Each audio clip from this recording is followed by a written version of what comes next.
네, 여러분에게 진짜 뭐라도 좀 더 해드릴 수 있는 그런 방송이 되려고 하는 생생플러스인데요. 청취자분들 문자 많이 주시네요. 정말 라디오 들으면 스트레스 풀린다라고 합니다. 네, 좋은 정보 들으시면 더 잘 풀리실 겁니다. IT 기술, 첨단 이슈, 또 가상화폐 이슈까지 꼼꼼히 짚어보는 스마트 경제. 오늘은 디지털 에셋 박범수 기자 연결합니다. 안녕하십니까? 네, 안녕하세요. 디지털에셋 박범수 기자입니다. 예, 자 요즘 비트코인이 뜨거웠는데 이게 가짜뉴스랑도 연관돼 있고 가짜뉴스라는 게 밝혀졌는데도 비트코인은 계속 뜨겁습니다. 이게 ETF 관련 소식이던데 어떤 내용입니까? 네, 이번 주에 가상자산 시장에 가장 핫했던 키워드를 꼽아보자면 비트코인 현물 ETF 가짜뉴스를 꼽을 수 있을 것 같습니다. 네. 비트코인 현물 ETF라는 거는 비트코인의 현물 가격을 추종하는 ETF를 얘기하는 건데요. 네. 이게 승인이 되면 기관들이 그 현물 가격을 추종하기 위해서 이제 대규모로 비트코인을 살 거기 때문에 네. 이게 승인되면 굉장히 비트코인 가격이 오를 거라고 시장은 좀 생각하고 있습니다. 예. 그런데 이게 가짜 뉴스 때문에 좀 네네. 승인과 관련해서 이번 주에 좀 논란이 됐었는데요. 네. 사건의 발단은 가상자산 전문 매체 코인텔레그래프가 올린 한 트윗에서 시작이 됐습니다. 네. 10월 16일 한국 시간으로 오후 10시경에 네. 코인텔레그래프는 SEC가 세계 최대 자산운용사의 블랙록에 비트코인 현물 ETF를 승인했다고 트위터에다 글을 남겼는데요. 예. 그러자 시장은 굉장히 뜨겁게 반응했고 아까 말씀 주신 것처럼 비트코인 가격도 8% 넘게 올랐습니다. 그런데 예. 그 직후에 블랙록이 그 승인 사실을 부인하고 코인텔레그래프도 이 소식이 확인 없이 올린 소식이라는 걸 인정을 하면서 바로 상승분을 반납했는데요. 오히려 이 가짜뉴스가 나온 뒤에 비트코인 가격은 오히려 상승세를 좀 기록하고 있습니다. 예. 현물 ETF 승인 기대감이 높아졌다는 분석도 나오고 원래 오를 만한 타이밍이었는데 가짜뉴스가 이렇게 우연히 터진 거라는 네. 분석도 나오면서 이렇게 비트코인 상승세가 좀 이어지고 있는 상황입니다. 네, 상장 지수 펀드죠. ETF. 미국 증권거래위원회 SEC가 이 비트코인 현물 ETF를 한다라는 논의는 있어 왔던 상황인가요? 아예 없던 얘기가 나온 건가요? 일단은 SEC는 비트코인 선물 ETF에 대해서는 네. 지금까지 승인을 했습니다. 네. 하지만 현물 ETF는 지금까지 승인을 하지 않았는데요. 네. 올해 이제 블랙록이 처음으로 블랙록이 이제 현물 ETF를 신청을 하면서 네. 처음으로 현물 ETF 신청을 하면서 논의가 지속됐는데 이전부터 신청을 안 했던 건 아닌데 번번이 거절을 당했는데 네. 이 블랙록이 워낙 큰 자산 운용사다 보니까 네. 그리고 ETF를 거절당한 경험이 그렇게 많지가 않아요. 그래서 블랙록이 신청할 정도면 이거는 뭔가 좀 될 수도 있겠다라는 시장 분위기가 흐르면서 6월에 비트코인 가격도 좀 오르고 한 적이 있었습니다. 예, 요즘 뭐 자산 관련 뉴스나 뭐 정보 터질 때마다 정말 증시도 그렇고요. 굉장히 크게 반응을 합니다. 코인텔레그래프가 사과문을 냈네요. 자사의 소셜미디어 팀이 잘못된 정보를 게시했다 이렇게 인정을 했습니다. 그런데 네, 맞습니다. 좀 봤더니요. 2019년부터 지금 얼마 전 그 지난 이 가짜 뉴스까지 포함해서 비트코인 둘러싼 가짜 뉴스들이 많았습니다. 이거 좀 작전 냄새 나는 거 아니냐 이런 분들도 있을 것 같아요. 얘기는 많습니다. 오히려 뭔가 좀 이렇게 시세를 조종하려고 하는 게 아니냐라는 얘기가 있었고 이전에 사실 코인텔레그래프는 아니고 다른 매체들에서 이런 식으로 실제로 자기의 웹사이트에 기사를 올리는 건 아니지만 그냥 트위터에다가 한 줄 정도 남길 수는 있는 건데 네네. 이런 식으로 좀 가짜뉴스를 해서 시세가 조금 흔들린 적은 있었는데 이게 과연 정말 시장 조작을 노린 거였을지 네. 아니면은 정말로 그냥 단순한 오보였을지는 아무도 모를 것 같습니다. 예, 뭐 암호화폐 시장이 아직은 좀 불안정한 부분도 있기 때문에 정보 꼼꼼히 잘 확인하셔야 된다라는 것 말씀드리겠고요. 코인거래소 FTX가 남은 자산을 고객들한테 먼저 돌려준다. 어떤 상황이길래 이런 말이 나온 걸까요?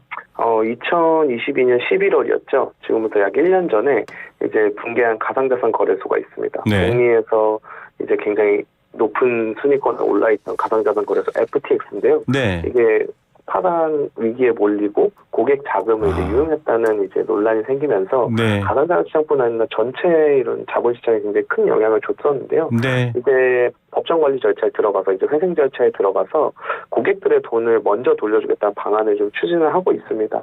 FTX 고객들은 이제 기존의 FTX 법정 관리 과정 중에서 이제 자산을 매각하면서 나오는 그 돈들에 대해서 돌려받을 우선권이 없었습니다. 그런데 네. 이제 FTX가 그 자산에 대한 우선권을 고객에게 먼저 이제 청구할 수 있게 해준다는 내용을 10월 16일 법원에 이제 제출을 한 겁니다. 법원이 만약에 이를 승인하면 네. FTX 보유 자산을 3개로 나눠서 글로벌 거래소였던 FTX.com의 고객 자산, 그리고 미국 지사였던 FTX US의 고객 자산, 네. 그리고 일반 풀이라는 세 개의 범주로 나누는데요. 네. 고객들은 각자 사용했던 거래소 풀에서 자산 청구를 할 수가 있고, 또 이제 일반 풀이라고 방금 말한 그 세 번째 범주에서도 청구 혜택을 누릴 수가 있습니다. 예. FTX는 이 계획이 좀 통과가 되면 복구된 금액의 90% 정도를 고객에게 돌려줄 수 있을 것으로 현재 전망하고 있습니다. 예, 이게 뭐 고객 돈으로 호화 생활했다라는 증언부터 시작해서 또 지분 매입 때 고객 자산을 불법적으로 썼다. 뭐 FTX가 말이 많았습니다. 그리고 파산에 대한 고객 보호를 지금 이렇게 진행한다라는 얘기인데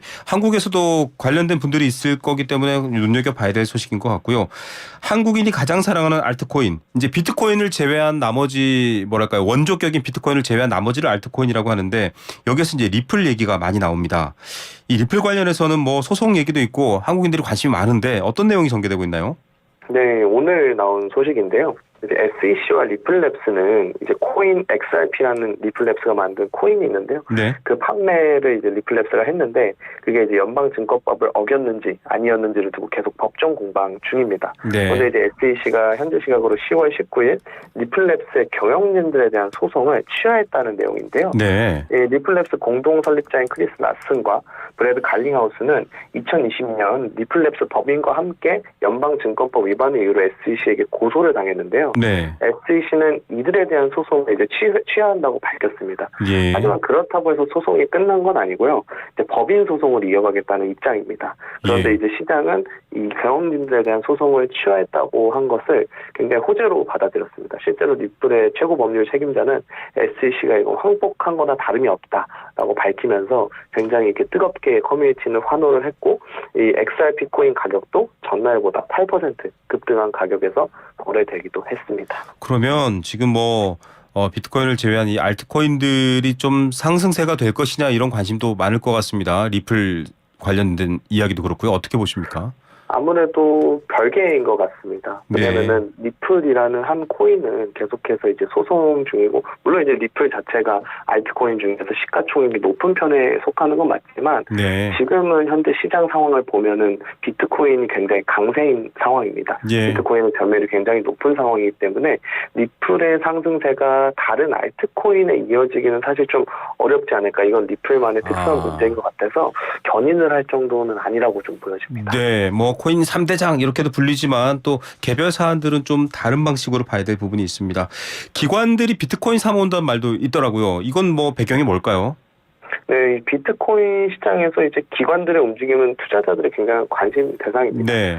기관 투자자들이 근데 이제 올해 상승장을 기대하면서 비트코인을 계속 사모고 있다는 소식인데요. 이거는 이제 근거로는 이제 온체인 데이터를 보면 알 수가 있습니다. 네네. 온체인 데이터라는 거는 블록체인에 기록된 데이터를 네. 이제 말하는 뜻인데요.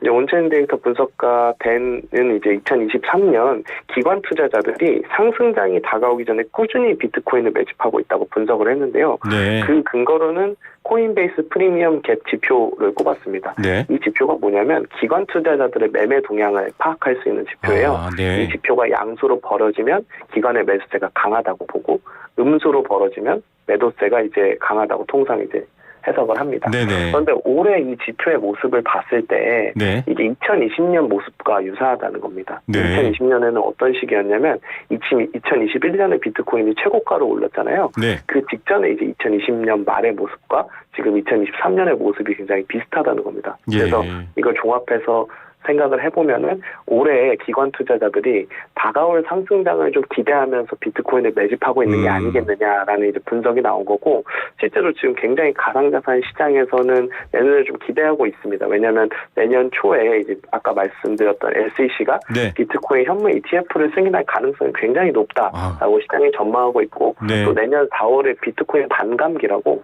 비트코인 채굴 보상을 절반으로 줄여주는 이제 업데이트가 좀 진행이 되는데, 예. 그때마다 이제 가격이 굉장히 많이 올랐기 때문에 시장이 지금 내년을 굉장히 기대하고 있어서 그에 따른 해석인 것으로 보입니다. 예. 그래서 그런지 약간 좀 들썩들썩 가격도 뜨는 것 같은데 비트코인 점유율도 그러면 계속 올라가겠습니다. 네, 맞습니다. 아까도 말씀드렸듯이 비트코인이 현재 시장에서는 굉장히 압도적인 점유율을 갖고 있습니다. 네. 비트코인 시즌이라고 해도 과언이 아닐 것 같은데요. 코인데스크 US 등에 따르면 이제 가상자산 대장주인 비트코인의 시장 점유율이 네. 52%로 2021년 4월 이후 최고치를 기록했습니다. 이 비트코인 점유율이 증가한다는 건 다른 코인들, 말씀드렸던 알트코인들보다 네네. 비트코인의 지금 선호도가 굉장히 시장에서 높다라는 뜻인데요. 실제로 비트코인 다음으로 시가총액이 높은 이더리움은 올해 비트코인만큼 가격 면에서 상승세를 좀 보여주고 있지 못하는 모습을 보이고 있거든요. 네. 근데 주목할 점은 전체 시가총액은 크게 바뀌지 않았다는 점입니다. 예. 이게 무슨 말이냐면 가상자산 시장의 유동성은 계속 동일하게 유지가 돼 있는데 비트코인 점유율만 올라간다는 것은 상대적으로 알트코인의 선호도가 떨어지고 있다는 의미를 뜻하는 거거든요. 예. 그래서 지금 투자자들이 현재는 지금 비트코인 가격에 굉장히 집중하고 있고 비트코인이 지금 시장의 좀 대세라는 점에 좀 시장들도 지금 동의하고 있는 부분입니다. 예, 아직도 뭐 크립토커런시, 이 암호화폐나 또 분산 원장 방식의 블록체인 잘 이해 못하시는 분들도 있는데요. 일종의 가상화폐 달러 역할을 하는 비트코인인데 여기에 대한 것들의 영향력이라든지 관심 이런 것들이 더 커지고 있다 이런 상황입니다. 약간 뭐 실물 경제에서의 약간 안전자산 선호 이런 느낌도 들고요. 네, 가상화폐 소식은 여기까지 들어보겠고요. 마이크로소프트가 블리자드 인수를 공식 선언했다고 합니다. 이 블리자드 하면은 유명 게임으로 유명한 회사 아닌가요? 네, 맞습니다. 방금 말씀해 주셨던 스타크래프트, 네. 디아블로, 오버워치 등 굉장히 유명한 IP를 보유하고 있는 기업인데요. 네. 마이크로소프트가 블리자드 인수를 드디어 2년 만에 마무리를 했습니다. 네. 전자신문 등 보도를 보면은 마이크로소프트가 이제 액티비전 블리자드 인수합병 작업이 이제 종료가 됐다고 합니다. 거래 규모는 92조 원 정도로 예. 미국 IT 기업 인수합병 규모로는 굉장히 큰 규모라고 합니다. 예. 이 마이크로소프트가 블리자드 인수를 시작한 거는 벌써 한 2년 정도 전인데 그동안 이제 각국 이제 구제 당국들이 독점 우려를 좀 제기하면서 법정 공방을 거치기도 하면서 좀 난항을 겪었는데 이제 모두 해결하고 마침내 인수에 성공한 모습입니다. 예. 그래서 아까 말씀드렸다시피 이제 마이크로소프트도 자사 게임 플랫폼인 이제 엑스박스를 좀 운영하고 있는데요. 네네. 블리자드가 이제 인수한 만큼 이제 스타크래프트나 디아블로나 이런 유명 IP들이 그 라인업에 이제 등장할 것으로 좀 전망하고 있습니다. 예, 뭐 콘텐츠 산업의 가장 핵심적인 단어를 게이미피케이션이라고 하는데요. 이 게임 산업의 동향도 눈여겨 보셔야 됩니다. 자, 넷플릭스 얘기로 넘어가 보겠습니다. OTT 얘기인데 요즘 사실 스트림플레이션 이런 말도 있어요. 구독료 계속 이제 물가 오르듯이 올라간다 이 얘기인데 넷플릭스가 3분기에 실적이 아주 좋았다고요? 네, 맞습니다. 한국에서도 굉장히 다양한 콘텐츠로 좀 사랑을 받고 있는데 넷플릭스 가입자도 늘고 실적도 좋으면서 3분기를 좀 마무리를 했습니다. 디지털 델리 등 언론 보도를 보면 3분기에만 876만 명의 신규 가입자가 넷플릭스에 이제 추가가 됐다고 합니다. 네. 이제 2020년 2분기 이후에 분기별 증가폭으로 이제 최대라고 합니다. 이와 더불어서 이제 매출은 11조 원, 영업이익 2조 원으로 전년보다 각각 7.8%, 25%씩 증가를 하면서 굉장한 호실적을 기록했는데요. 앞서 말씀해 주셨듯이 구독료도 계속 오르고 그다음에 계정 공유 제한도 이제 생기면서 네. 이 다소 언론 보도를 보면은 예상보다 이제 실적이 예상해봤을 때는 실적이 그렇게 높지 않을 것이다. 네. 라고 봤는데 이를 뒤집으면서 호실적을 보였고 이 실적이 잘 나오니 넷플릭스 주가도 장외 거래에서 12% 이상 올랐다고 합니다. 예. 자, 이거는 조금 눈살이 찌푸려지는 뉴스이기도 했었습니다. 지금 저희도 이제 주요 인터뷰에서 다룰 건데 카카오 국민들의 기대를 받고 정말 유니콘처럼 솟아올랐던 기업인데 요즘 여러 구설이 많은데 특히 주가 조작 의혹까지 터졌습니다. 이거 어떻게 돼가고 있나요?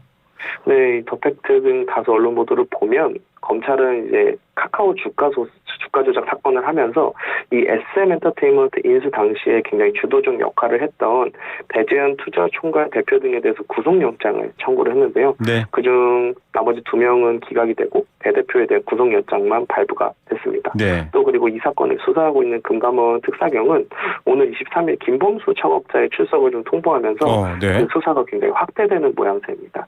특히 또 이제 김범수 창업자는 가상자산 업계에서도 이제 카카오의 이제 자회사 관계사 등이 이제 발행한 클레이라는 코인이 있는데요. 네네. 그 그 건과 관련해서도 지금 검찰 수사가 좀 계속되고 있어서 이 전면 수사에 좀 이렇게 집중을 좀 받고 있는 모습을 좀 보이고 있고요. 이 당국은 이제 주가 조작 관련해서는 카카오가 2023년 2월 SM 엔터테인먼트 인수 과정에서 경쟁사 하이브의 공개 매수를 방해하기 위해서 시세 조정을 벌였고, 이 카카오의 주요 경영주들은 2,400억 원 정도를 투입해 SM 주가를 하이브보다 높게 띄웠다는 혐의를 받고 있는 상황입니다. 예, 이런 상황이면은 이제 앞으로 카카오라든지 이런 지금 카카오 사실은 뭔가 좀 사업적인 측면이나 매출에서도 어려움이 있다라는 보도도 있었습니다만 더 어려워지는 상황이 되는 건 아닌가요? 네, 맞습니다. 아무래도 카카오가 지금 검찰이나 이제 금감원 특사경에 좀 수사를 받고 있다 보니까 네, 계속해서 나오는 이야기는 사법 리스크입니다. 그렇죠. 주가도 좀 떨어진 상황에서 계속해서 사실 이제 워낙 업계가 안 좋다 보니까, 업황이 안 좋다 보니까 주가가 계속해서 떨어지고 있는데 여기에 사법 리스크까지 겹치다 보니까 이제 정말 카카오가 무너지나라는 얘기도 점점 나오고 이건 어떡하나라는 걱정이나 이제 염려의 시선들이 계속 나오고 있는 것 같습니다. 네, 오늘 말씀 여기까지 듣겠습니다. 감사합니다. 네, 감사합니다. 네, 디지털 에셋 박범수 기자와 함께했습니다.